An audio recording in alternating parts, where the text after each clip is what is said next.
L'énergie électrique. Peux-tu imaginer un monde sans elle? Cette fée électricité s'est immiscée dans nos vies, révolutionnant notre quotidien en un éclair. Aujourd'hui, l'électricité est bien plus qu'une simple commodité. Elle est le cœur battant de notre société moderne. Sans elle, plus d'industrie, plus d'internet, plus de lumière pour illuminer nos rues. Et que dire des véhicules électriques? Ils resteraient certes au rang de rêve inachevé. Mais as-tu déjà pris le temps de te demander comment en sommes-nous arrivés là? Comment les différents pays du monde ont-ils construit et façonné leurs réseaux électriques, ces infrastructures vitales? C'est justement ce voyage que je te propose d'entreprendre sur cette chaîne. Salut, moi c'est Ingénieur Cal, ingénieur en génie électrique, et ici nous explorons ensemble l'histoire fascinante des réseaux électriques à travers le globe. Des pionniers comme les États-Unis et l'Europe aux puissances émergentes d'aujourd'hui comme la Chine et l'Inde, je te raconte comment chaque nation a bâti son réseau électrique, pierre après pierre, fil après fil. Alors prépare-toi à découvrir, explorer et comprendre le rôle essentiel de l'électricité dans nos vies et dans le développement de notre monde. Abonne-toi et partons ensemble à la découverte des secrets des réseaux électriques. Dans ce premier épisode, nous allons voyager au pays de l'Oncle Sam afin d'explorer le réseau électrique des United States of America, les États-Unis d'Amérique, pays qui a abrité la première centrale électrique au monde.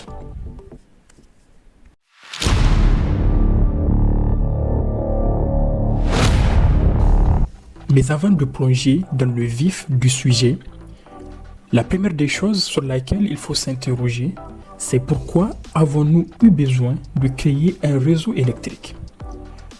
Pour répondre à cette question, il faut remonter aux origines de cette révolution et s'intéresser à un homme emblématique, Thomas Edison. Thomas Edison, inventeur de la célèbre lampe à incandescence, a connu un succès fulgurant avec cette invention. Très vite, la demande des consommateurs pour cette lumière révolutionnaire a explosé. Ils la voulaient chez eux, dans leurs bureaux et dans les rues. Mais comment répondre à cette demande massive? Il fallait imaginer un système capable d'acheminer l'électricité depuis une source jusqu'aux utilisateurs. C'est ainsi qu'est née l'idée du premier réseau électrique. En 1882, Edison a mis en service un réseau transportant du courant continu depuis la célèbre centrale de Pearl Street située à Manhattan. Ce réseau alimentait une partie de New York, notamment les bureaux du quotidien The New York Times et plusieurs bâtiments autour de Wall Street. Parlons de cette centrale légendaire. Mise en service le 4 septembre 1882, elle fonctionnait au charbon, une source d'énergie essentielle à l'époque, et produisait du courant continu grâce à des génératrices appelées dynamo jumbo. Ces machines gigantesques, conçues par Edison, pesaient chacune près de 27 tonnes et pouvaient fournir jusqu'à 100 kW. La centrale abritait 6 de ces jumbos, offrant une puissance totale de 0,6 MW. Une puissance qui nous semble bien modeste aujourd'hui, à l'heure où les centrales modernes produisent des centaines, voire des milliers de mégawatts.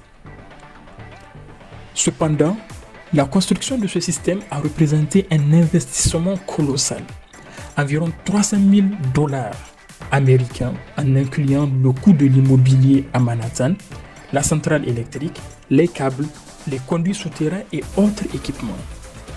À cela s'ajoutaient des coûts d'exploitation permanents, comme l'énorme quantité de charbon nécessaire pour alimenter les chaudières et produire la vapeur qui faisait tourner les dynamos.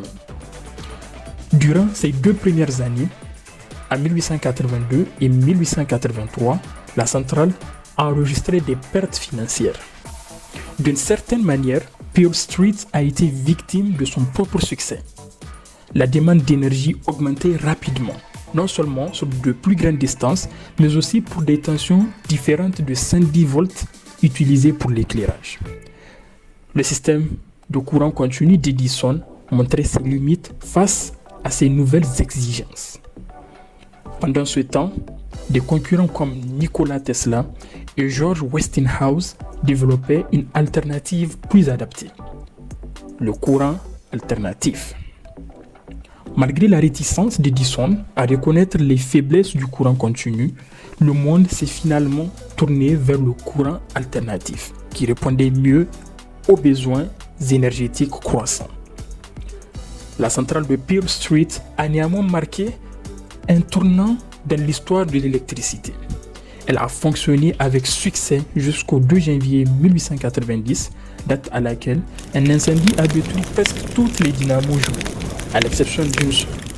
Cette dernière est aujourd'hui conservée au musée Henry Ford à Green Village, où elle a été désignée monument historique national du génie mécanique par l'American Society of Mechanical Engineers en 1980. Malgré ses limites, Pearl Street a posé les bases du réseau électrique moderne et reste une étape majeure dans l'histoire de l'électricité.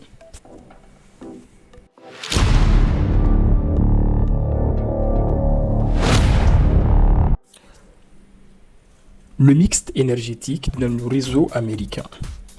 En 2023, la puissance électrique installée aux États-Unis est estimée à plus de 1189 gigawatts. Oui, vous avez bien entendu, 1189 gigawatts. Cela fait des États-Unis le deuxième pays au monde en termes de capacité de production électrique, juste derrière la Chine avec plus de 2560 gigawatts en 2023. Pour vous donner une idée, cette puissance est 8 fois supérieure à celle de la France qui dispose d'environ 148 gigawatts installés en 2023. Mais alors, comment cette énergie est-elle produite aux États-Unis? Jetons un œil aux chiffres. On le voit clairement, les combustibles fossiles dominent encore largement la production d'électricité aux États-Unis, notamment grâce au gaz naturel qui représente à lui seul près de la moitié de la production. Le charbon, bien que moins utilisé qu'avant, reste une part significative du mix énergétique. Cependant, les énergies renouvelables prennent de plus en plus de place avec 21,4% de la production totale. C'est un signal encourageant, mais il reste du chemin à parcourir pour une transition énergétique complète. Parmi ces énergies renouvelables, les solutions non hydroélectriques comme l'éolien et le solaire comptent pour 15,6%, tandis que l'hydroélectricité représente 5,7%. L'énergie nucléaire, quant à elle, représente une place stratégique avec près de 19% du total. Elle joue un rôle essentiel dans la production sans émission de carbone. En résumé, malgré des progrès notables dans les énergies renouvelables, les États-Unis restent encore fortement dépendants des énergies fossiles, notamment du gaz naturel. Mais avec les investissements croissants dans les technologies vertes, la transition énergétique américaine semble bel et bien en marche.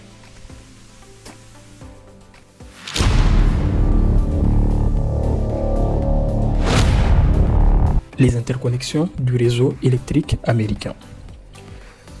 Quel est l'intérêt des interconnexions dans un réseau électrique? Eh bien, les interconnexions électriques permettent l'échange d'électricité entre différentes régions pour équilibrer l'offre et la demande.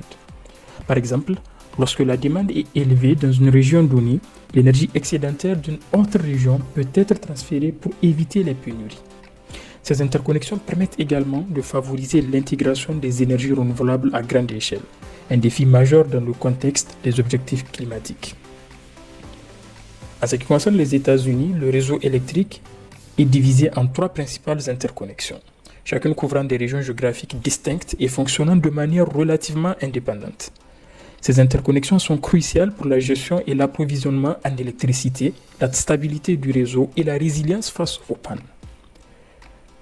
On a d'abord l'interconnexion Est, qui est l'une des plus grandes et des plus complexes au monde, à raison de la densité de la population et des besoins en énergie. Elle permet également des échanges d'électricité entre différentes régions grâce à des lignes de transmission qui relient ces différents opérateurs.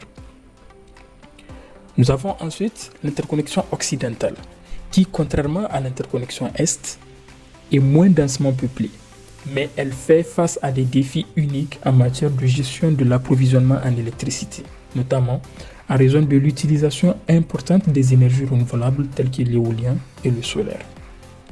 Enfin, nous avons le système interconnecté du Texas, qui est un réseau unique en ce sens qu'il est largement isolé des autres interconnexions des États-Unis d'Amérique. Il couvre presque tout l'État du Texas. L'une des raisons de cette isolation est que le Texas a choisi de ne pas participer aux échanges d'électricité interrégionaux afin de maintenir son indépendance en matière de gestion de son réseau. Cela a des avantages en termes de contrôle local, mais cela présente aussi des risques, comme l'a démontré la crise énergétique de 2021, où une vague de froid extrême a mis à l'épreuve la résilience du réseau.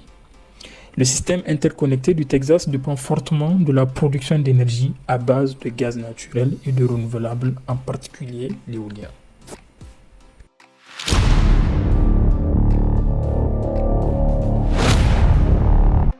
Le réseau électrique américain fait face à des défis et enjeux majeurs. En tête de ces défis se trouve l'explosion de la demande en électricité. Ces dernières années ont été marquées par le développement fulgurant de l'intelligence artificielle et l'arrivée massive des véhicules électriques sur le marché automobile. L'IA nécessite des data centers qui sont extrêmement énergivores et doivent fonctionner en continu 24 heures sur 24. Par ailleurs, la généralisation des véhicules électriques impose une multiplication rapide des bornes de recharge, ce qui demande une augmentation significative des capacités de production d'électricité et une adaptation du réseau existant pour supporter cette nouvelle charge. En France, la consommation moyenne dans un data center est estimée à environ 5,15 MWh par mètre carré et par an. Ainsi, un data center de 10 000 m² consommerait autant d'énergie qu'une ville de 50 000 habitants. Il y a aussi le défi de la transition énergétique. En effet, la transition énergétique représente un autre enjeu de taille. Les énergies renouvelables telles que l'éolien et le solaire posent de nouveaux défis, notamment leur intermittence qui nécessite des systèmes avancés de stockage de l'énergie comme les batteries à grande échelle.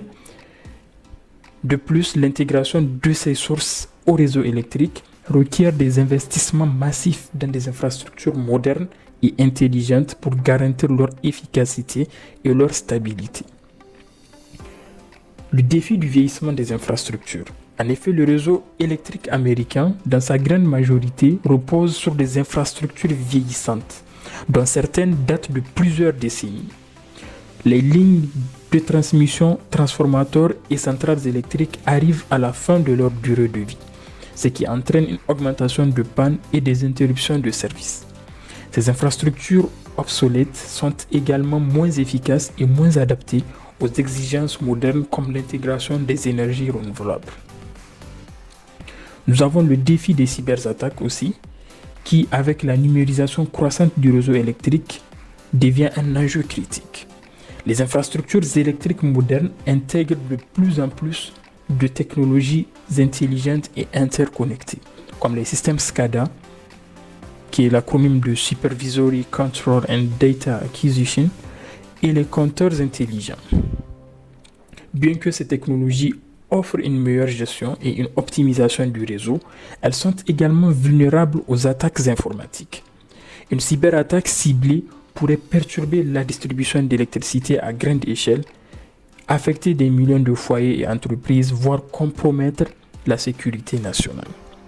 À titre d'exemple, en 2015 en Ukraine, une cyberattaque a privé 225 000 habitants d'électricité pendant plusieurs heures, mettant en évidence les failles des systèmes électriques modernes. Enfin, nous avons le défi du financement qui constitue un obstacle majeur pour relever tous les autres défis. Moderniser les infrastructures, augmenter les capacités de production, développer les énergies renouvelables et investir dans des solutions de stockage et des technologies intelligentes nécessitent des budgets astronomiques.